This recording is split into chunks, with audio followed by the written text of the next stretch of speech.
say that I'm trying to go live from this place to talk to you about the protest that was going on, where Lebanese civilians came here uninvited to protest against Israeli aggression. Behind me you can see the Upper Galilee, the occupied Palestinian city of Lib, and right behind me are the people who were gathered again uninvited to protest against Israeli aggression against Gaza and against internal Palestinian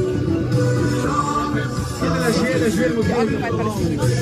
I tried to go live on Twitter, but I was not allowed. I tried to go live on YouTube. I was not allowed. I kept getting cut off, so I did these videos to try and show you a bit of what's going on.